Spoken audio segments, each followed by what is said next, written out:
to dread having lunch meetings on campus, and now I really look forward to it. It's often one of the better meals I have in a particular month.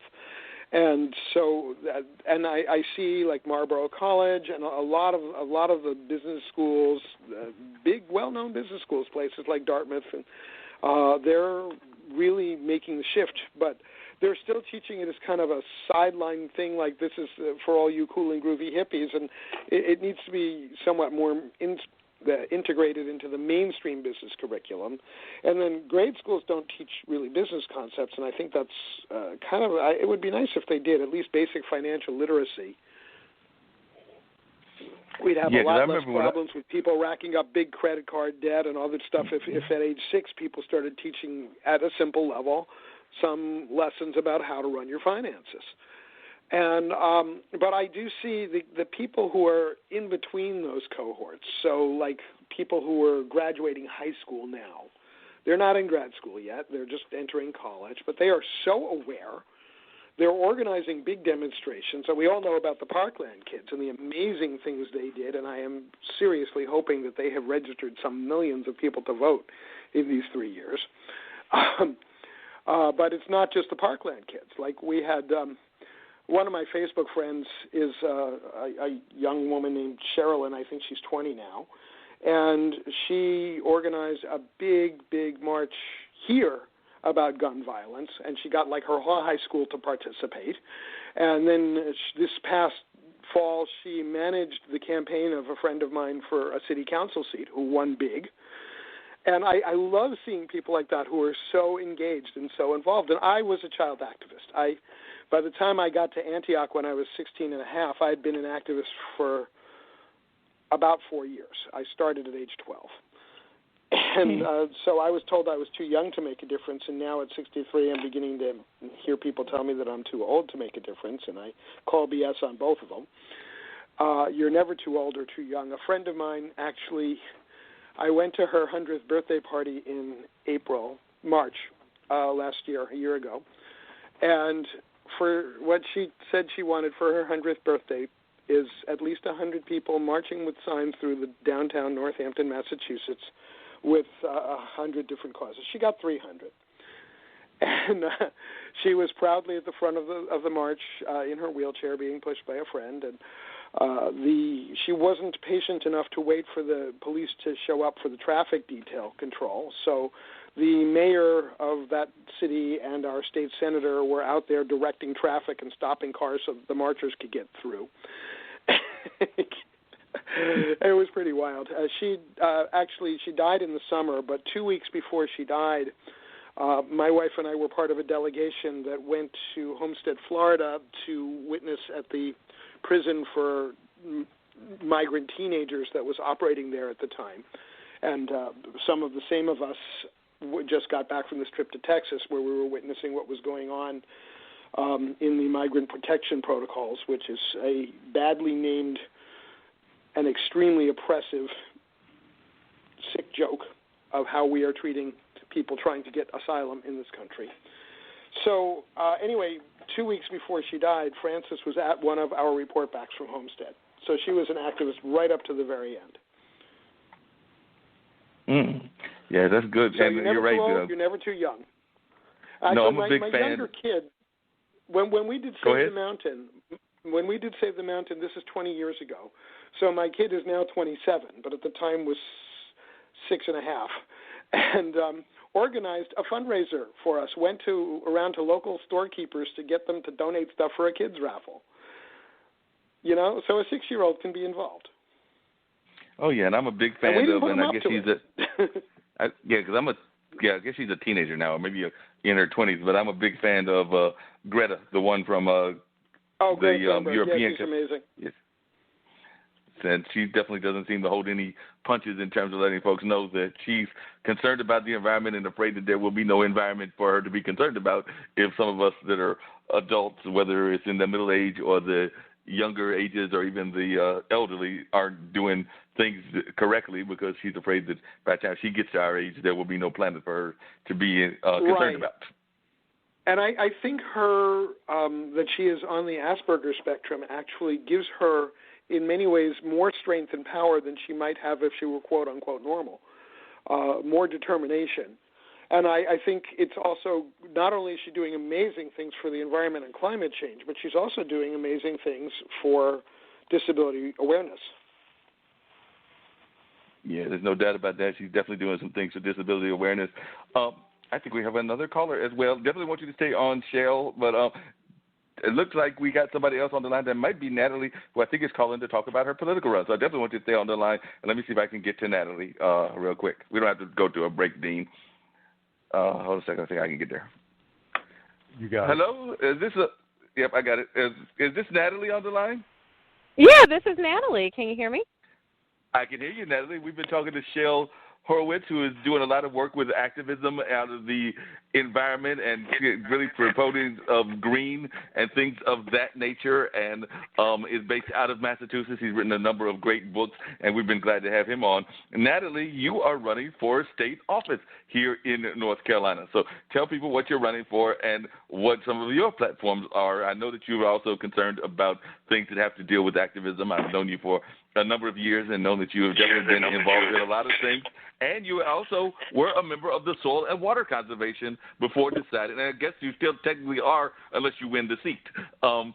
Yes, I am. That's why it's the perfect evening for me to call in, literally just always working, just leaving my Soil and Water meeting, and upon election we will have to fill that seat if all goes well, but have been active with these issues, passionate about these issues, served as an associate.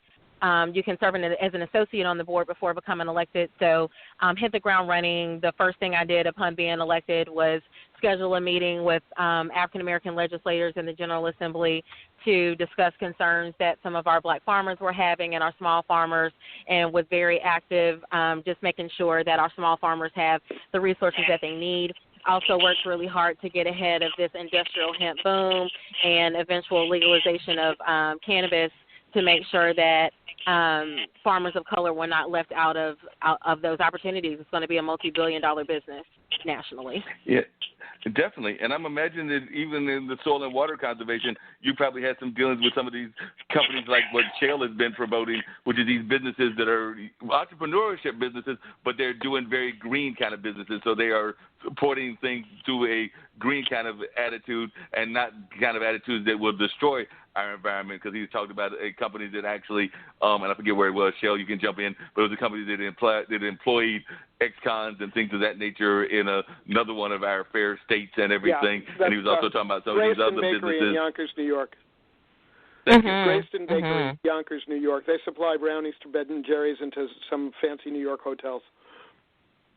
Phenomenal. Yes, actually, agriculture is a sector. It's great that you brought that up. I think it's an aspect of the agricultural field that individuals overlook. A lot of the requirements for hiring aren't quite as strict. So a lot of individuals that are reentering society and trying to find gainful employment, a lot of them end up in either the agriculture sector, food service business, because they don't have to hop through so many hurdles, but can make, a good living in those fields. So that actually is something that I'm really passionate about. We have a farm, I believe in Orange County, Benevolent Farms, and it's primarily for women that are reentering society, that previously had records and, just want to work. And what better way to get back into society than working on the farm? Yep. Definitely. And what made you decide to run? I know that we've had a couple of folks that are running for state senate. I know some people may know Pierce is running, you're running. But what made you decide that you wanted to go for this office and everything? Because like I said, how long have you been with the Soil and Water Commission? And what made you decide that you wanted to run for this particular seat? Yeah, I was elected in 2018 with over 84,000 votes. There were, I think, 4 or 5 individuals on the ballot. One with 84,000 votes was the top vote getter, and before that served for 2 years, so coming on 3 years of serving on that board. And actually, like most women, typically it takes about 10 people to ask us to run before we do it. And this was a situation that you couldn't really plan for. We didn't know that Senator McKissick was going to be offered an appointment by Governor Cooper. So this was a position that none of us that were running even knew that this opportunity was going to be available in 2019. But I've been a public servant my entire life, so it's a very natural progression. Been in local government since my early 20s.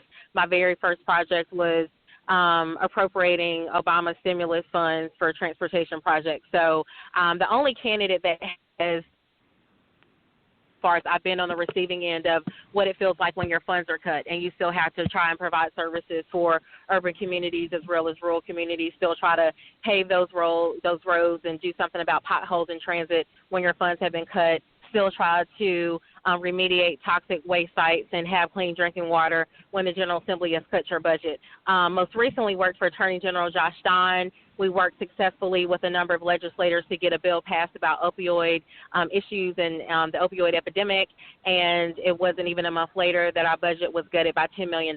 So being that I've seen firsthand the power of the pen, I know that the power that legislators have is much more than what individuals watch and keep up with in the news. It's a very, very powerful position. The values that you what you believe in for communities, for our state when it comes to Medicaid expansion, education, criminal justice, environmental issues, all those things have to be funded. You touched on criminal justice earlier. Our governor is limited. He can't do but so much. He can create amazing things like a reentry council to say, let's do something to make sure that our brothers and sisters have a means of integrating back into society when they come home. But if there's no funding for the reentry council, then what are you going to do to actually implement those ideas? So I want to do a lot more work to make sure that we give our governor the support that he needs. We potentially can take the Senate by one seat. So it's actually a very exciting time where, since Durham is very blue and very progressive, the senator can come in and get a lot of work done on behalf of all the people across the state, but as well as Durham, since we can push the envelope a little bit more due to the amazing people that we would represent here in Durham. So running because I'm qualified, can hit the ground running more so than anyone else running, and because I want to serve people, and I think we need more individuals serving at higher levels of government that can legislate from their lived experience. I've been sharing with folks that upon graduating from UNC Chapel Hill, I was only making $10 an hour. At the time, I was living in Durham after graduation, and my rent was only $550. So when people want to fight for a living wage, knowing that average rents in Durham are now upwards of $1,100, I know what it feels like to try to make ends meet when funds are limited. So I will legislate from my lived experience and can really, really meet all citizens where they are. It's a very diverse district. It covers McDougal Terrace to Central to Duke to the RTP. So we need a senator that can really relate to individuals through the things that they've been through in their life. And I know that I'm the best candidate to do that. Yeah, you've definitely done quite a bit of work, and like I said, because is this your first statewide election? I know that the others were all local, but I believe this is your first statewide election. And how has that been trying to be involved in a statewide election? I know it's definitely you're covering the Durham area, but I guess technically because it's a state senator, it's considered a statewide election. It is considered a state-level election. We are on the same page as the presidential election, which was really humbling. It was really, really humbling because, again, I just want to serve. So things got really real when you see that your name is on the same page as the presidential election. But before that, did work on the Deborah Ross U.S. Senate campaign. So we crisscrossed the state. I traveled to over 50 counties with her. I think that's kind of when I got the bug of knowing that I was ready to run. I've honestly been asked to run for years, even by a community member to run for Durham City Council some years ago, but just wasn't ready. But now I know the time is right. So I think the biggest difference in running for this compared to other offices is it is, a lot more high profile. The other thing to highlight with this specific race is the difference that we can make based on who we elect. We only have 2 senators in Durham, and Senator McKissick has done a phenomenal job representing the people of Durham. But we do have 2 senators, and it is my belief that since the county is predominantly female and this district is predominantly female, it's time to have a woman to represent Durham again. The late, great Senator Jeannie Lucas was the first African-American woman to serve in the state Senate, and it has been 12 years since Durham has had a woman to represent them in the General Assembly. We also can make history. We have Renetta Austin running for House unopposed. I'm running for state Senate. I'm 36 years old. If elected, I would actually be the youngest Black woman in the General Assembly, period. We actually have no Black women under 40 in the House or the Senate, so that was another reason why I wanted to run, not only because of the demographic that I represent, but because of what this demographic is going through. We're struggling to keep up with the cost of living that's rising when wages are remaining stagnant. Black women ages 25 to 35 are actually a growing demographic of individuals that are living in poverty. So we